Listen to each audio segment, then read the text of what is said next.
नमस्कार, मैं हूं राजेश और आप देख रहे हैं आरएस मस्ती ब्लॉग। तो आरएस मस्ती ब्लॉग में जैसा कि आप जानते हैं कि मैं 10वीं क्लास के एनसीईआरटी मैथ को लेकर के चल रहा हूं। अभी पिछले वीडियो में मैंने जितना भी त्रिकोणमिति था 8 लेसन का वो भी मैंने बताया। 8.1, 8.2, 8.3, 8.4 सारे लेसन को मैंने एक्सप्लेन किया था। फिर 9वें लेसन में 9.1 था, उसको मैंने एक्सप्लेन किया था। आज हम बात करने वाले हैं इस वीडियो में 10वें लेसन के बारे में, यानी कि वृत्त के बारे में। तो आज हम केवल वृत्त के परिचय के बारे में बात करेंगे कि वृत्त कहते किसे हैं, वृत्त त्रिज्या किसे कहते हैं, वृत्त का व्यास किसे कहते हैं, त्रिज्यखंड किसे कहते हैं, वृत्तखंड किसे कहते हैं। आज हमारा इन्हीं सब टॉपिक पे बात होगा, तो आप बने रहिए लगातार हमारे वीडियो पे। आज हम काफी परिचय के बारे में ही बताने वाले हैं और लास्ट तक आप बने रहेंगे तो मुझे पता है कि आपको बहुत ज्यादा इससे लाभ होने वाला है, क्योंकि ऑब्जेक्टिव क्वेश्चन में भी आपसे पूछता है कि वृत्त के संबंधित कुछ क्वेश्चन आ जाते हैं, या आप मैट्रिक एग्जाम देने वाले हैं तो उसमें भी वृत्त का 10 नंबर का क्वेश्चन आना ही आना है।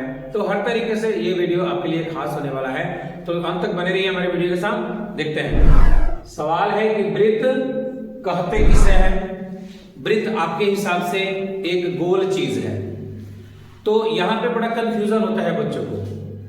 बच्चा पृथ्वी को भी वृत्त कह देता है, साइकिल के पहिए को भी वृत्त कह देता है। वास्तव में देखा जाए तो एक गोल आकृति को ही हम वृत्त कहते हैं, लेकिन प्रत्येक गोल आकृति को हम वृत्त नहीं कर सकते। जैसे फुटबॉल गोल आकृति है, गेंद गोल आकृति है, पृथ्वी गोल आकृति है, संतरा गोल आकृति है, लेकिन हम इन्हें वृत्त नहीं कर सकते।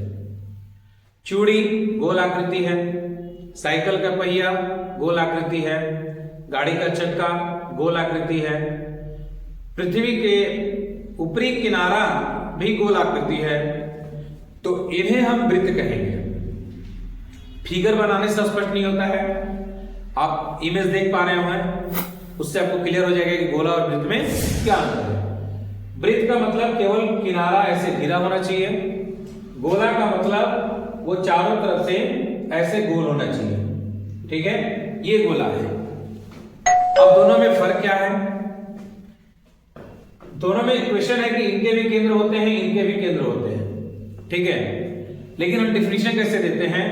एक निश्चित बिंदु से एक निश्चित दूरी पर खींची गई गोल आकृति को, एक निश्चित बिंदु से निश्चित दूरी पर खींची गई गोल आकृति को वृत्त कहते हैं।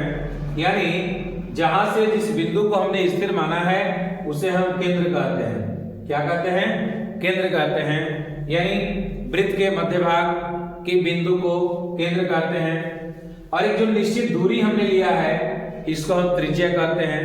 यानी वृत्त की परिधि, इसको परिधि बोलते हैं, वृत्त की बाहरी किनारा को परिधि बोलते हैं। तो वृत्त की परिधि और केंद्र के बीच की दूरी को त्रिज्या कहते हैं, जिसे हम R से निरूपित करते हैं, इसे हम O से निरूपित करते हैं। आपने समझा? वृत्त की परिधि यानी ऊपरी किनारा वृत्त की परिधि है, ये त्रिज्या है, ये केंद्र है। अब आता है इसमें एक वृत्त से कितनी स्पर्श रेखाएं खींची जा सकती हैं। तो आपको बता दें कि इन परिधियों पर असंख्य बिंदुएं हैं, यानी एक वृत्त की एक परिधि पर असंख्य बिंदुएं होती हैं और एक बिंदु से एक स्पर्श रेखा खींची जा सकती है। तो जब असंख्य बिंदुएं हैं, अनंत बिंदुएं हैं, तो निश्चित तौर पे हमारी स्पर्श रेखा भी कितनी होगी? अनंत होगी। अब स्पर्श रेखा कहते किसे हैं? तो वृत्त को छू के जाने वाली रेखा, वृत्त को छू के जाने वाली रेखा को स्पर्श रेखा कहते हैं। और एक वृत्त से अनंत स्पर्श रेखाएं खींची जा सकती है। ध्यान रहे, एक वृत्त की परिधि से अनंत स्पर्श रेखाएं खींची जा सकती हैं। इसके बाद आता है वृत्तखंड। वृत्तखंड किसे कहते हैं? तो वृत्त को दो भागों में बांटने वाली रेखा जो बराबर दो भागों में बांटती है उसे व्यास कहते हैं। जरा इसको समझ लेते हैं कि वृत्त को दो भागों में जो बांटेगी, वृत्त को दो भागों में जो बांटेगी उसको हम व्यास कहते हैं। यानी सबसे बड़ी त्रिज्या, वृत्त की सबसे बड़ी जो त्रिज्या होती है दोनों तरफ से, यानी त्रिज्या का दुगुना होता है व्यास हमेशा।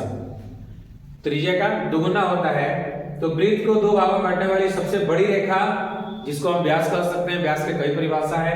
वृत्त को दो बराबर भागों में बांटने वाली रेखा को व्यास कहते हैं। वृत्त की सबसे बड़ी रेखा, वृत्त के अंदर से होकर केंद्र से होकर जाने वाली सबसे बड़ी रेखा जो वृत्त को दो बराबर भागों में बांटती है, व्यास कहलाती है।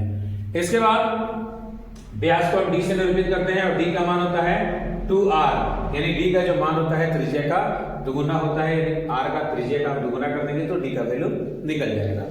इसके बाद वृत्तखंड की बात हो रही थी, तो जो रेखा है वृत्त को दो भागों में बांट रही है, तो ये तो व्यास था जिसको बराबर बराबर भागों में बांट दिया, ठीक है, तो अर्धवृत्त इसको बोल सकते हैं सिंपली।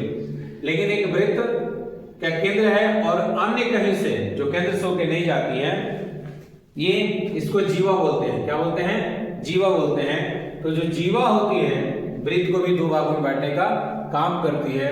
इसमें एक बड़ा भी खंड हो सकता है, एक छोटा खंड हो सकता है। तो जो बड़ा खंड होता है उसको दीर्घ वृत्त खंड बोलते हैं। क्या बोलते हैं? दीर्घ वृत्त खंड बोलते हैं। जो छोटा होता है उसको लघु वृत्त खंड बोलते हैं। इस तरीके से दीर्घ वृत्त खंड, लघु वृत्त खंड। तो लघु वृत्त खंड, दीर्घ वृत्त खंड आप समझ गए होंगे। इसी में त्रिज्य खंड आता है।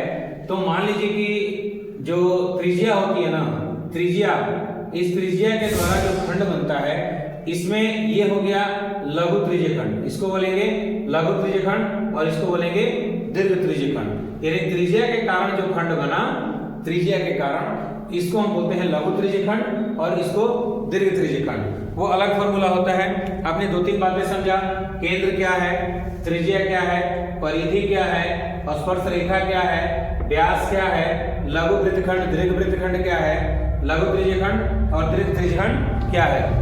और वृत्त का कटा हुआ भाग, जैसे ये वृत्त है तो इसका कोई भी कटा हुआ भाग हम चाप बोलते हैं। तो चाप में ये लघु चाप हो गया और ये दीर्घ चाप हो गया। समझ रहे हैं ना? लघु चाप, दीर्घ चाप, ठीक है। अब हम बात करते हैं कि अगर वृत्त की त्रिज्या हमको पता है और मुझे उसका क्षेत्रफल ज्ञात करना हो तो कैसे ज्ञात करेंगे? वृत्त की त्रिज्या r है तो इसका क्षेत्रफल होता है पाई r², ठीक है। अगर त्रिज्यखंड दिया हो, त्रिज्यखंड में कोण आपको जरूर देगा, कितना का कोण बना है। मान लीजिए कोण थीटा हो तो त्रिज्यखंड का क्षेत्रफल होता है थीटा बटा 360 पाई r², ठीक है। व्यास d दिया हो तो इसका वैल्यू होता है 2r, यानी r दिया हो तो उसका दुगुना कर देंगे तो हमें व्यास निकल जाएगा। तो आज के वीडियो में मैं बात कर रहा था कि वृत्त किसे कहते हैं, केंद्र किसे कहते हैं, एक और चीज आता है छेदक रेखा किसे कहते हैं। यानी वृत्त के किसी भी पार्ट से होकर जो रेखा जाती है, जो वृत्त को आर पार करती है, इसको हम छेदक रेखा कहते हैं। क्या कहते हैं? छेदक रेखा। छेदक रेखा यानी आपको बहुत सारी टॉपिक्स इसमें था वृत्त में समझने के लिए। तो आज के इस वीडियो को अगर आप बहुत बारीकी से देखेंगे तो पूरा वृत्त की जानकारी आपको मिल जाएगी। तो वृत्त में कुछ ज्यादा नहीं है, इसमें आपको एक और चीज बता दें कि वृत्त की स्पर्श रेखा, ये वृत्त है और ये वृत्त की स्पर्श रेखा है। तो वृत्त की स्पर्श रेखा पर त्रिज्या हमेशा क्या होती है? लंब होती है। ये भी ध्यान रखना, चाहे कितनी भी त्रिज्या खींची जाए कोई फर्क नहीं पड़ता, कोई फर्क नहीं पड़ता, केवल एक ही त्रिज्या लंब होगी जिससे होकर स्पर्श रेखा जाएगी। ये भी ध्यान रखना कि वृत्त की त्रिज्या स्पर्श रेखा पर 90 डिग्री कोण बनाती है, यानी कि लंब होती है।